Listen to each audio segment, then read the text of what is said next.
After you've let your foam set up, it's time to remove the excess softener salt, solar salt.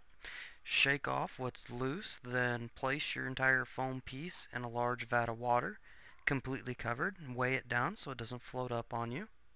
You'll need to leave this for probably 12 to 24 hours. It does help if you have a small power head or something in there to keep water movement in the bucket, but not 100% necessary.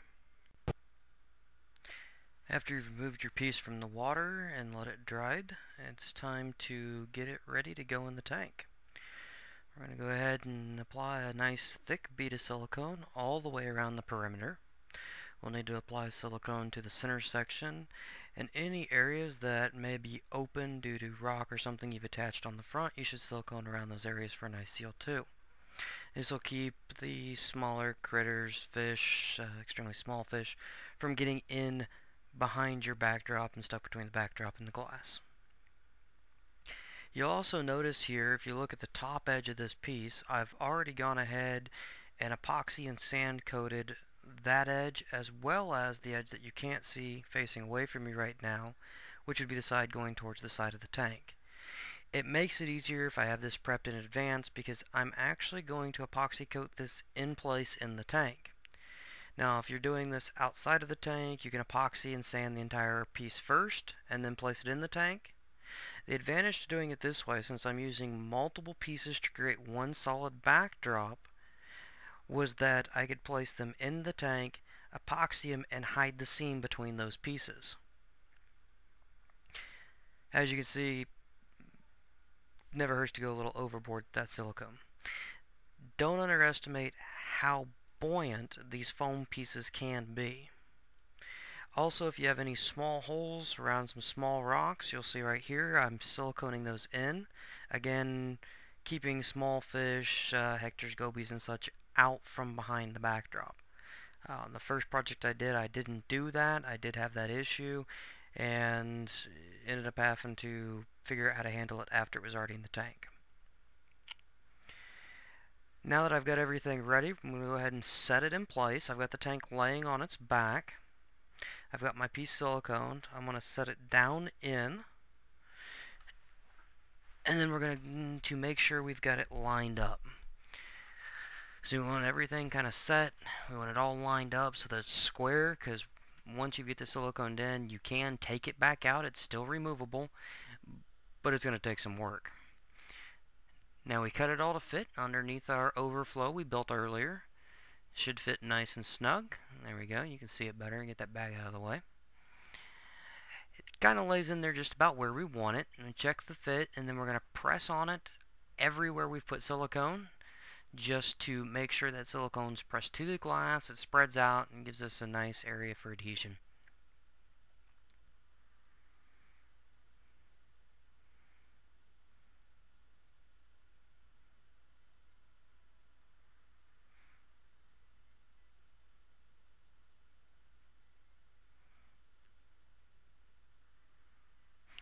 Alright, so that piece is all set. Now, I'd already set, and didn't show a video on it, the other half of this backdrop.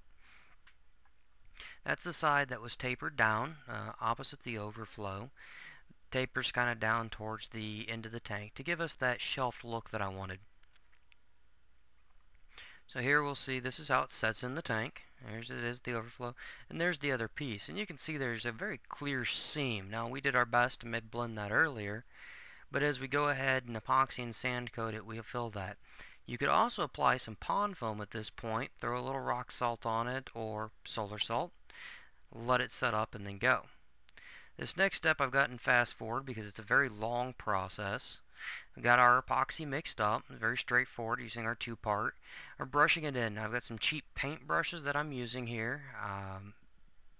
Use cheap ones because after you're done with this, it's going to set up really hard and the brushes will be completely useless. I also have some smaller detail brushes that I picked up from a local hobby store. You'll see me use those to get in and around finer spots. You want to do an area and just kind of as you can go, what you can do in a matter of 4 or 5 minutes or so, and then go ahead and sand over that area. Now if you miss anything, feel free to stop right in the middle of sanding, go back, touch that spot up. You want to get a good even coat of the epoxy if you're going to do the epoxy and sand, and you want to make sure that you don't miss any areas. So here we're just going to sand in and around that side, and we're going to follow the same process across the entire backdrop. I will make note here that some people actually don't use the sand, and other people actually don't even use the epoxy. So you do have this option if you've used a good quality pond foam. It should be UV resistant, that's why they're black, and it'll usually list UV resistant right on the can, allowing you to build the whole backdrop, leave this nice black textured piece, and let it coralline up. The advantage to doing the sand is when you first initially set up the tank, it looks a little more natural, especially if you've mixed with foam and rock. It'll blend in a little nicer. Also, you don't have to worry about how it looks as it starts to coralline. It'll have a kind of a natural reef wall look to it. Again though, that's just a matter of opinion. That's what I like to do. You'll notice, as I've stated before in my other videos, you always want to wear your gloves when working with this stuff. Getting the epoxy on your hand is no fun. Same with the pond foam. It's not fun to get off after a while. The epoxy is actually easier. You can use a little nail polish remover or acetone to kind of clean that up. Now I did go ahead before I did this, since we're doing this in the tank, and I've taped off the area. I masked it, and then I laid down some wax paper to give me a working surface, so I'm not getting that epoxy and sand all over that glass piece that we don't want that on. That's that blue water look we created by tapering it down.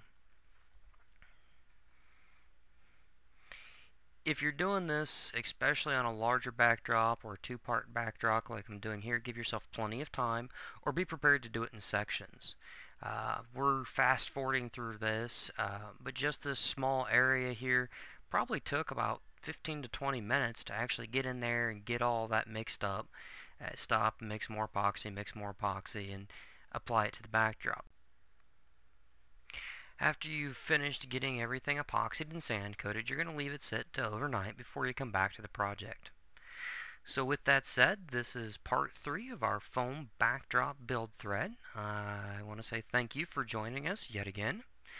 You can check out our continued build on theseas.org. My screen name there is Poetically Dead. And hopefully this will encourage you to DIY something on your tank.